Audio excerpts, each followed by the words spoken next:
ইন্দারা কাটতে গিয়ে আগুন বেরিয়েছে। তোমরা হাসছো তো? আমরা প্রথমে এটাই ভেবেছিলাম, কিন্তু গিয়ে যা শুনলাম, মানে আমরা জাস্ট এক কথা। তো হ্যালো বন্ধুরা, তো তোমাদেরকে যেমনটা প্রমিস করেছিলাম আমি, যে তোমাদেরকে বক্রেশ্বরের কিছু অজানা মন্দির দেখাবো। তো যেমনটা প্রমিস করেছিলাম তেমনি চলেও এসেছি আমি বক্রেশ্বরের সেই অজানা মন্দিরগুলো দেখাতে। তো এই যে দেখতে পাচ্ছ আমার পেছনে রয়েছে সেই 10 ফুটের শিবলিঙ্গ।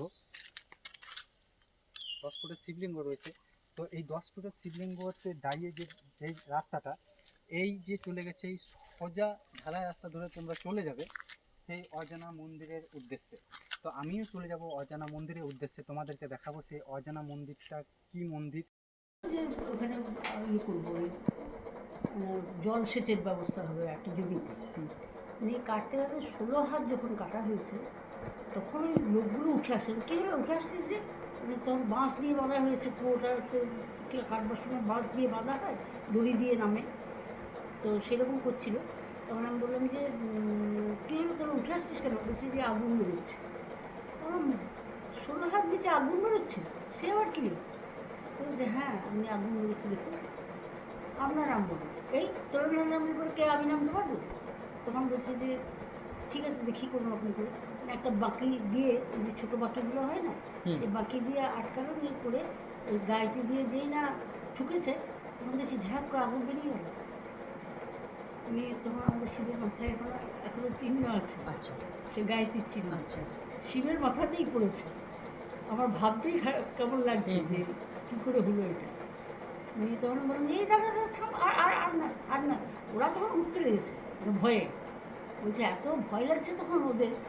মাতাজি যেই কুয়োটার কথা বলছিল এটাই হচ্ছে সেই কুয়ো যেখানে কাটতে কাটতে আগুন বের হয় এবং সেখান থেকে শিবলিঙ্গ মানে শিবলিঙ্গ বের হয়। এই হচ্ছে সেই শিবলিঙ্গ।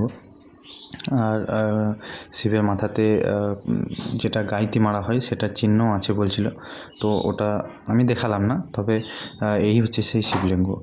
আর এইটা হচ্ছে আমাদের স্বামীজি, আর এনার নাম হচ্ছে অমৃতানন্দ সরস্বতী। আর কাকার কাছ থেকে শুনে নেবো কিছু। এটা আমাদের স্বামীজি আশ্রম। আচ্ছা, ডাক নাম আমাদের স্বামীজি বলতেন। স্বামীজি বলতেন। স্বামীজি বাবা। আচ্ছা, আর ভালো নাম হচ্ছে অমৃতানন্দ সরস্বতী। অমৃতা। অমৃতানন্দ সরস্বতী। এইটা আমাদের কৃষ্ণময়ী, কৃষ্ণাকেশর দ্বীপ।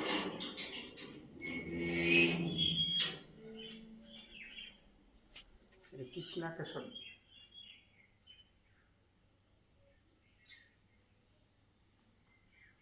আর এখানে যখন মৎস্য হয় এই জায়গাটাতে এই উনুনগুলোতে সেই মৎস্য রান্না হয় এবং এই পাশেই সেই খিচুড়িগুলো রাখা হয়। আর সামনের দিকে এগিয়ে গেলাম, সামনের দিকে যে স্বামীজিকে দেখালাম, সেই স্বামীজি প্রথম যখন এখানে আসেন তখন ঠিক এইখানে একটা খড়ের চালাতে থাকতেন। আর স্বামীজি ঠিক এই জায়গাটাতে ধ্যান করতেন। এই যে গাছটা দেখতে পাচ্ছেন, এই গাছটা হচ্ছে ডুমুর গাছ। ডুমুর গাছ যে এত বড়, মানে বিশাল ডুমুর গাছ আমি দেখলাম। আর বাবাজি এখানেই ধ্যান করতেন স্বামীজি। আর স্বামীজি মানে দেহ রাখার পর, মারা যাওয়ার পর স্বামীজিকে চন্দন কাটে এখানেই দাহ করা হয়। ভালো নাম অমৃতানন্দ সরস্বতী।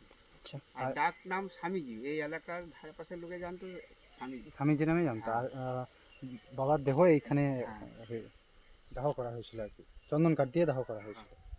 এই হচ্ছে সেই অজানা মন্দির, যেই মন্দিরের কথা তোমাদেরকে বলছিলাম।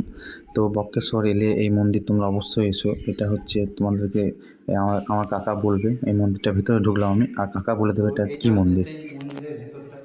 এইটা কৃষ্ণা কৌশিক আছে। কৃষ্ণা কৌশিক। কৃষ্ণা কৌশিক, কৃষ্ণ যখন কালী উদ্ধার করেছিল তখন কৃষ্ণ কালী পুজো করেছিল। আচ্ছা। সেই আমাদের যুগল মূর্তিটা। ভিতরে যেতে পারি, ভিতরে যান। কৃষ্ণা কৌশিক, যে কৃষ্ণ সেই কালী। কালী কৃষ্ণ, মানে কালী কিন্তু কৃষ্ণ হয় না, কৃষ্ণ কালীর রূপ ধারণ করেছিল। কৃষ্ণ কালীর রূপ ধারণ করেছিল।